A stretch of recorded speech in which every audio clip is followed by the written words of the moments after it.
Magandang araw po mga katiits. Halina't puntahan natin ang kaibigang katiits na magpapatsik ng kanilang hukay. But before this, manalangin tayo katiits. Father, may everything we do begin with your inspiration and continue with your saving help. Let our work always find its origin in you and to your its completion. Lord, pour out on us the spirit of understanding, truth, and peace. Help us to strive with all our hearts to know what is pleasing to you. And when we know your will, make us determined us to do it. God our Father, work in your gift to us, call to reach new heights by using our talents for the good of all. Guide us as we walk and teach us to live in the spirit that has made us your sons and daughters, in the love that has made us brothers and sisters.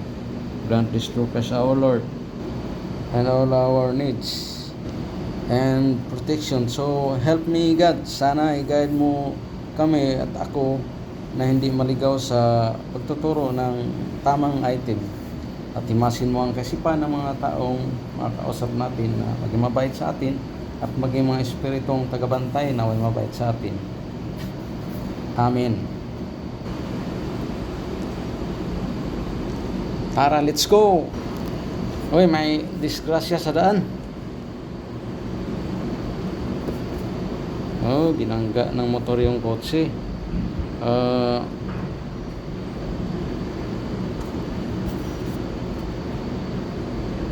Pasalamat tayo at sa daming mga disgrasya sa daan, safety tayo mga katiits. Gagamit tayo na location, naka-satellite tayo mga katiits. Ayan kita nyo yung mga kita yung mga sa gilid katiits. Naka-green bunker yan, ang laki. Nasa 70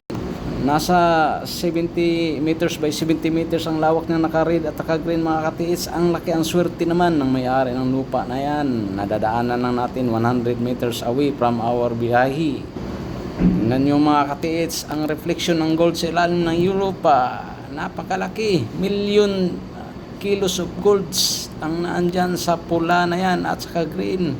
Ang dami talaga. Ayan katiits, tumatakbo yung location natin. Malapit na tayo sa katiits na nag-aantay sa atin doon.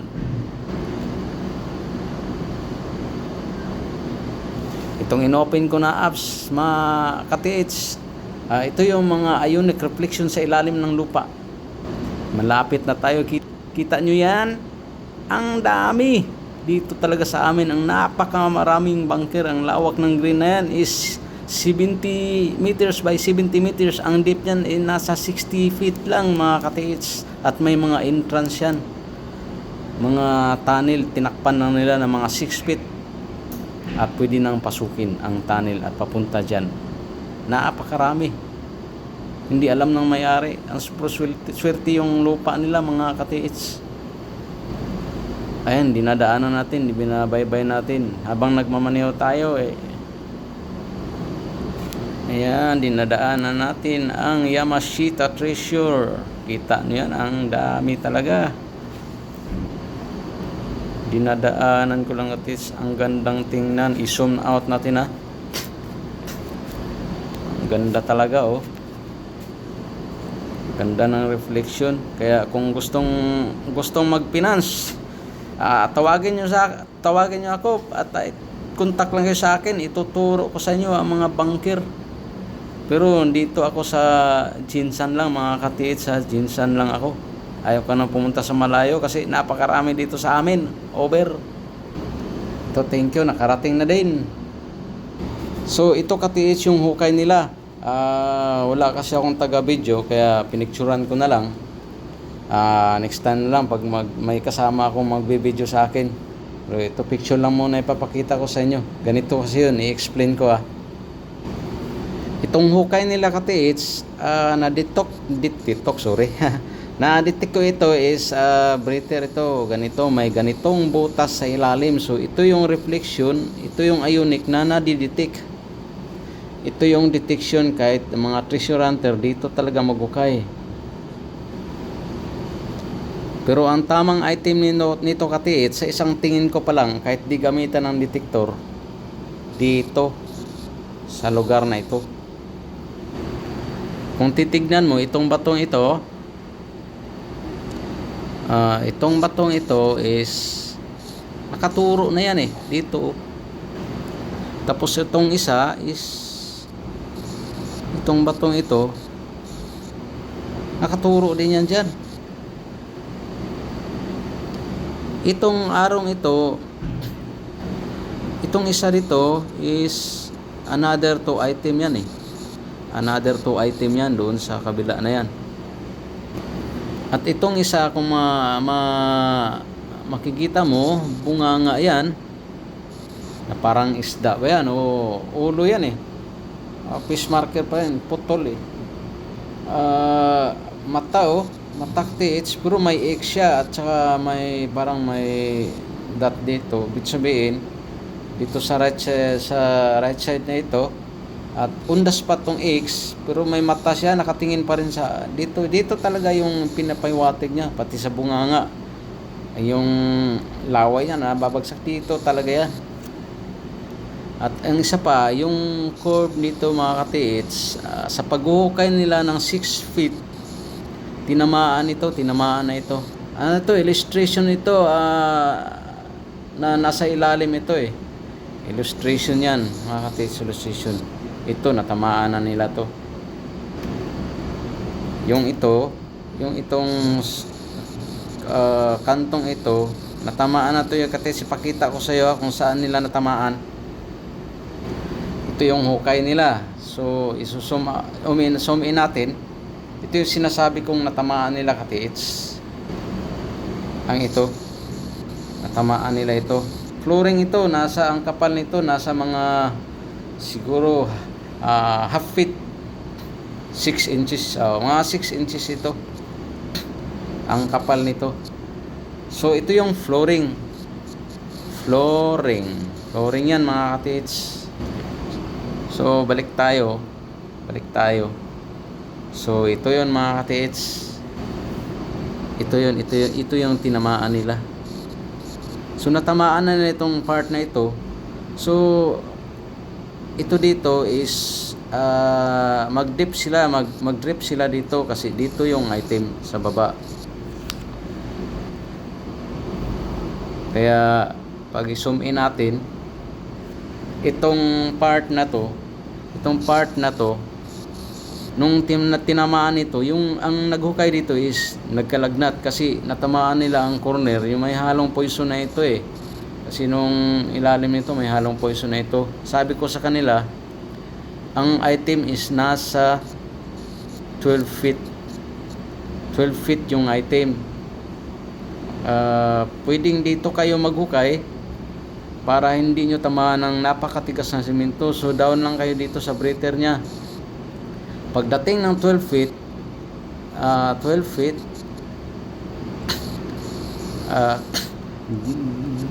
drip kayo pa dito may yung north. So dito yung west. Drip kayo pa west 1 meter. So natamaan nyo na kasi yung top cover. Yung item is nasa 12 feet. Drip kayo sa west ng 1 meter. Doon nyo matutumbok yung chamber. Pag matumbok nyo yung chamber, matigas na masyado yun. Diyan nyo na gagamitin yung pinagbabawal na technique, kung diskarte, kung paano nyo mababasag yung chamber na semento na napakatigas. Galing pa yan sa kaibigan niyang si Hitler.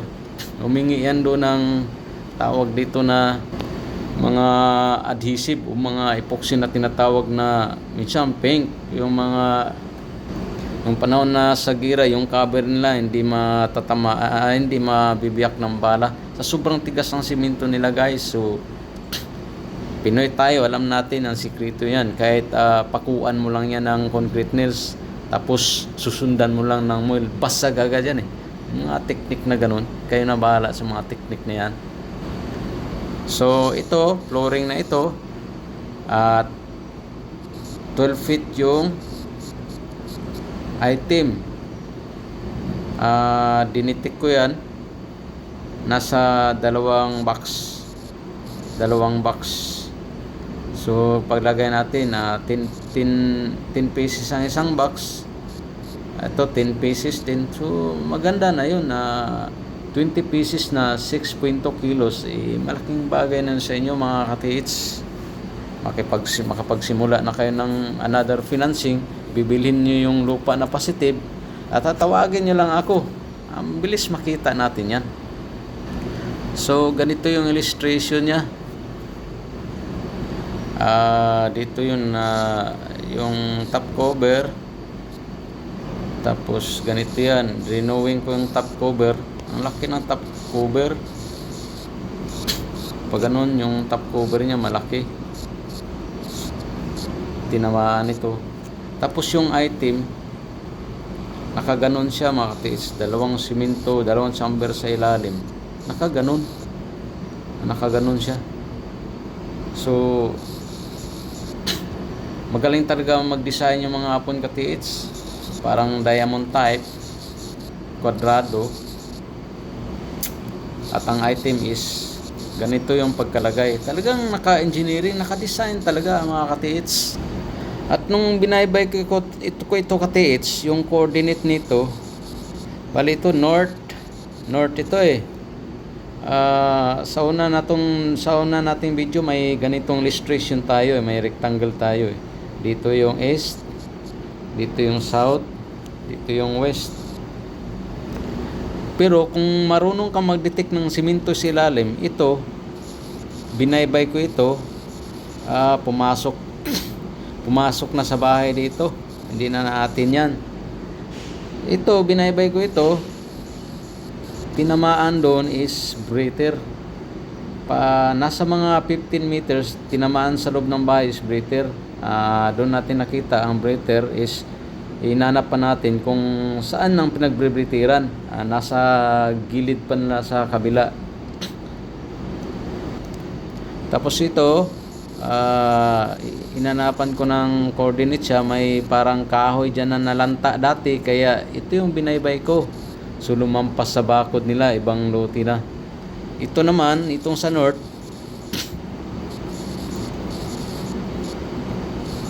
lumampas na bahay na hindi na kanila, so hindi natin maabot yun. Ganito pala yun. Ito yung north, ito yung northwest.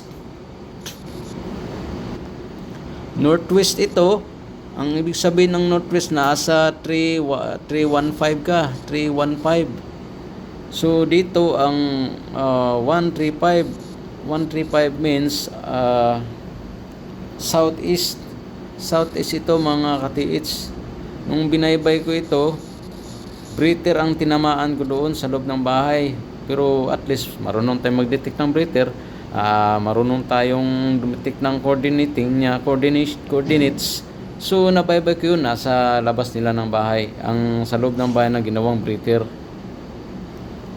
Andito naman sa south, pero hindi ko advisable tong south katiits, kasi itong south is fire ito ang sa coding yan is fire.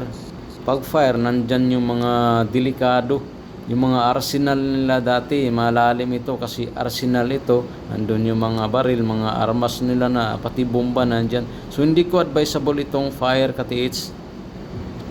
Ang maganda titirahin talaga itong nasa 315. Ito 315 ang tirahin. Mababaw na ito, Korean deposit ito, at saka yung west kasama pa sa Korean deposit ito. Pero may mga metal ito dito.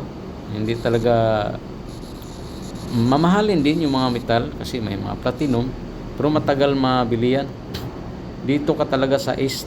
Ang laking deposit ng mga gold item dito, binaybay ko dyan, kaso hindi na kanila yan. So ang matatamaan nila yung kanila talaga, itong nasa loob, itong dalawa talaga ito. Tapos papunta sa bahay nila, yung 135 south is kanila pa yun. So ang nakita ko sa bahay nila is ito, yung hukay nila, kinurek natin. So nandito sa tabi, at ito itinuro ko itong sa 135 kanila. At least nalaman nila ang pumasok na item sa lugar nila, sa bakod nila is yung sa may mangga isa, Sa loob ng bahay sa may CR, dalawa. Pangatlo ito, number 3 ito. So tatlong item ang napasok sa loob ng bakod nila na mababaw lamang, nasa 12 feet mga katiits. Walang big deposit sa loob ng bahay nila, pero sa loob ng bakod, sa loob ng bakod, pero maraming 12 feet lang na small deposit, pero ilang milyon na rin yun mga katiits. Matutuwa ka na nun kasi ilang milyon yun. So mga katiits, yan lang ang sharing ko sa inyo sa pagpunta natin sa bahay ng katiits na nagpatulong sa atin.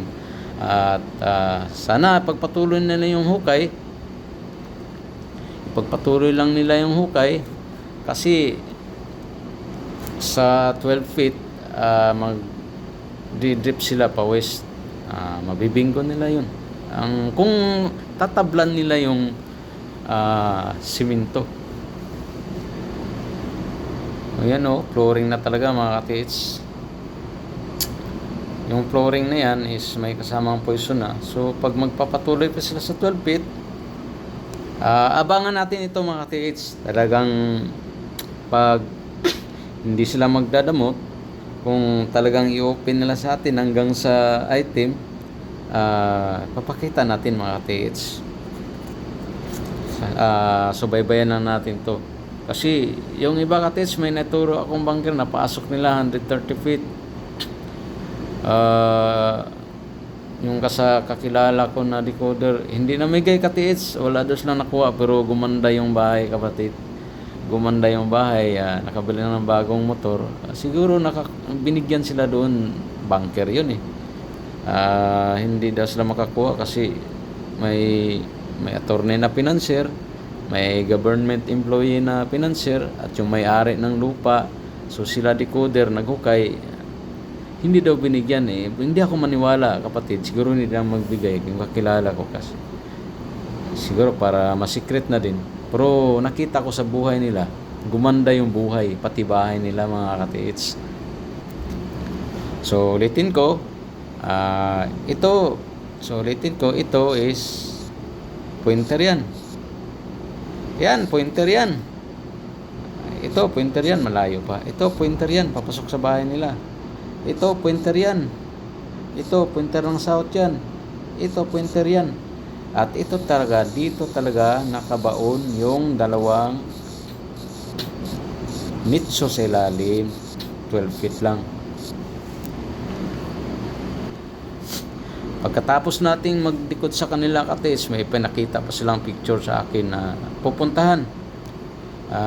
Next time pupuntahan natin to kasi may mga sign sila ganda ng mga sign. Itong isa punyal yata ito.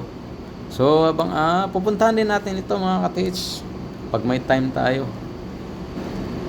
Ito, anong sign ito? Papuntahan nila, padikod nila. Ito, punyal din. So punyal din pero ano to? Ay, ganun, alam mo to. So mag-down ka nito. Pero hindi natin matansya kung anong lalim. Kasi talagang i-personal mo dito kung anong lalim. So hanggang dito lang muna katiits sa pag-share ko. Malaking bagay yun pagka tatandaan natin yung i-share ko. Totoo yun mga katiits, tatamaan nyo talaga. Hindi breather yun. Ako kasi alam ko ang breather at hindi breather. So magandang araw mga katiits. Good luck.